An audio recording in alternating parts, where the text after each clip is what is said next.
Are you looking at selling your real estate property in Goa but are actually feeling a bit scared and confused on how to go around with the entire process? If your answer is yes, then stay tuned till the end of this video. My name is Deron Almeida and I'm the founder of Limestone Realty. And in a recent interaction of us helping a seller of a property in Goa list his property, identify a buyer, go through the entire legal procedures, and in the end give him that lovely demand draft was a lovely feeling to me. And if you follow the same process that I'm going to teach you today, then you will have a seamless experience when it comes to selling real estate property in Goa. The first thing that you need to do when a particular buyer is interested in a property is just simply verify their background. Now, Goa as a state attracts people from all over the world and all over the country. So definitely we're going to have a lot of people who are interested in real estate over here, right? So at times when somebody is interested in a property, get to know them, understand where they are from, how are they financing this property, and actually what brings them to Goa. In a small 5 minutes conversation, you will get to know a lot of who the person is who's going to be interested in your property. Because trust me, you don't be messing around with the wrong guys when it comes to real estate. And real estate is actually a bit unregulated, so you get a lot of people who may actually want to just take advantage of you. But don't get scared of it. After you follow the end of this video, you'll be a pretty prudent seller and you'll know the processes that you need to follow when you're selling your real estate property. The second step that you need to do is consider getting a written offer letter or a letter of intent from the purchaser. So in my experience, what we have noticed is sometimes sellers do actually get a bit afraid when it comes to giving offer letters or letter of intents. Well, I know there have been instances in the past where somebody may have told you that don't sign anything, don't give anything in written, don't give this, don't give that. Just go back and ask them what exactly did they do when it comes to closing deals. Because trust me, when somebody is interested in your property and say they have to start liquidating their assets, right? They need to either break FDs or sell their property or get a loan obtained. For any of these reasons, they need a written assurance from you. So all you need to do is just be prudent enough. Whatever offer letter or letter of intent or MOU comes your way, just show it to your advocate, show it to your realtor, let them go through it because they are the guys who are going to stand with you by the end of it. So don't get scared of it. Just understand what are the terms of your offer letter and make them very clear and let everything be documented. Because at times you may have a buyer who actually will need a written offer from you or an acceptance from your end. So don't get afraid. Just go through the document, see what it says and accordingly take it forward. The third step that you need to do as a prudent seller of real estate in Goa is understand your buyer's payment mode. So you need to be very clear with them of how you want to be paid. Do you want to be paid by a demand draft? Do you want to be paid by a bank transfer? My recommendation is a demand draft because that's the complete most safest way to receive payments because it's a bank guarantee on it. So I would go with a demand draft, but if you're more progressive than me and you would like a bank transfer, well, that's your choice. But a demand draft is something that you should always go ahead because it's the most secure form of payment that can come to you. The next step that you need to do before you consider selling your property or identify a buyer is you need to hand over the complete set of property documents. I've seen so many sellers in my past 9 years experience who give us one document and expect us to derive title from that one document. Guys, that's not going to happen. As a prudent real estate owner, you need to have your entire documentation in order. Now, I do understand sometimes it's not possible. Might be you do not have the knowledge on how a file needs to be created.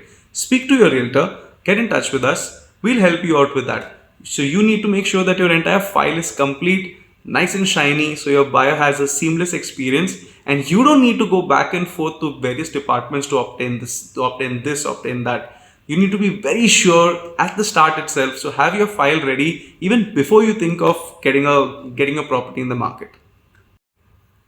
The next step that you need to consider before selling your real estate property is that your buyer will need you to give you a NOC for a public notice. So what is a public notice? So a public notice is a notice that is put in any of the leading newspapers. In Goa, we have Navin Times, Times of India and Herald.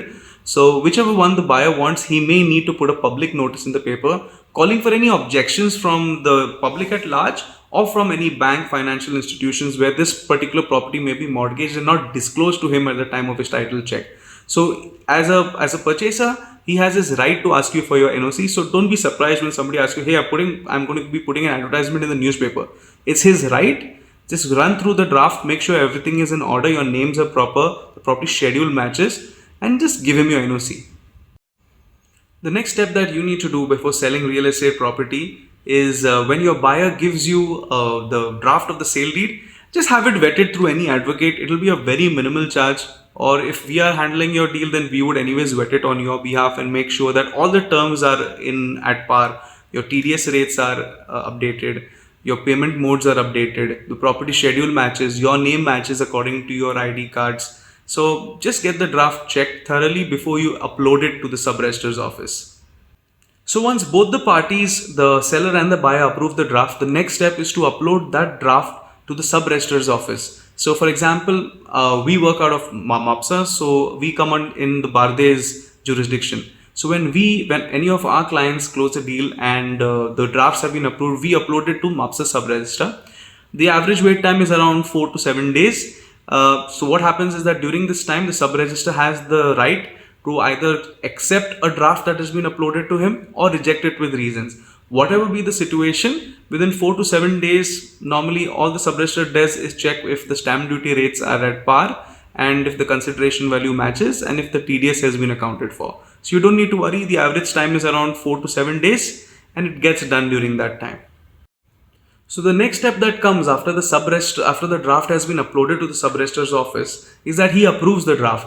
And once he approves the draft, we would normally upload all your KYC documents and keep everything ready for registration. And then once we have the draft approved, the next step is to pay the registration fees and block the date for registration. So as soon as the registration fees are paid, the gateway opens to the booking of the available date. So that's how we go ahead with booking dates when it comes to registration. It can only be done once the registration fees are paid, which comes after the draft has been approved. The next step that you need to check before selling your property is that just check the payment modes that you are going to be paid by. So if the buyer is going to be contributing funds and he's also going to be taking a loan, then please ensure that you get at least a photograph of the demand draft 2 or 3 days prior to your execution of the sale deed. Because you don't want any last minute glitches where the bank is not able to pay you your demand draft, but you've already registered your property. So just by ensuring and staying firm on the decision that you want to see a demand draft before you go in for registration is your right as a seller. So if anybody tells you anything apart from that, then probably you need to recheck that entire deal altogether.